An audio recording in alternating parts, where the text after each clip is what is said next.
మహిళా జడ్జిని పెంచండి అని supreme court chief justice collegium head అయినటువంటి చీఫ్ జస్టిస్ అడుగుతున్నారు. దేశంలోని ఉన్నత న్యాయస్థానంలో మహిళా న్యాయమూర్తుల సంఖ్య ఆశాజనకంగా లేదని భారత ప్రధాన న్యాయమూర్తి జస్టిస్ సూర్యకాంత్ అన్నారు. ఈ అంతరాన్ని పూడ్చేందుకు తక్షణ చర్యలు చేపట్టాలని దేశంలోని అన్ని హైకోర్టులు సీజేలకు సూచించారు. ఈ మేరకు న్యాయమూర్తుల నియామక ప్రక్రియలో మహిళా అభ్యర్థుల పేర్లను ప్రాధాన్యత క్రమంలో పరిశీలించాలని సూచిస్తూ అన్ని రాష్ట్రాల హైకోర్టులు ప్రధాన న్యాయమూర్తులకు సీజే అధికారిక లేఖ రాశారు. న్యాయ వ్యవస్థలో సామాజిక న్యాయం పరిధి వెళ్లాలంటే మహిళా ప్రాతినిధ్యం అనివార్యం అన్నారు. కేవలం ప్రస్తుతం ఉన్న ఖాళీలనే కాకుండా సమీప భవిష్యత్తులో ఏర్పడిపోయే పోస్టులను కూడా ముందస్తుగా సిఫారసులు సిద్ధం చేయాల్సిన అవసరం ఉందన్నారు. పదోన్నతికి అర్హమైనటువంటి మహిళా అభ్యర్థులను గుర్తించే విషయంలో ప్రత్యేక శ్రద్ధ వహించాలన్నారు.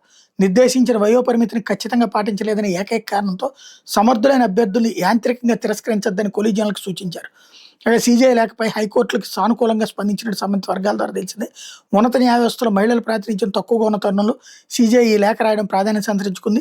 ఇటీవల పార్లమెంట్ వేదికగా కేంద్రం వెల్లడించిన గణాంకాలు పరిశీలిస్తే హైకోర్టులో మొత్తం 813 మంది న్యాయమూర్తులు ఉంటే అందులో కేవలం 116 మంది అంటే 14.27% మంది మాత్రం మహిళా న్యాయమూర్తులు ఉన్నారు. సుప్రీంకోర్టులో కేవలం ఒక్క మహిళా న్యాయమూర్తి ఉన్నారు.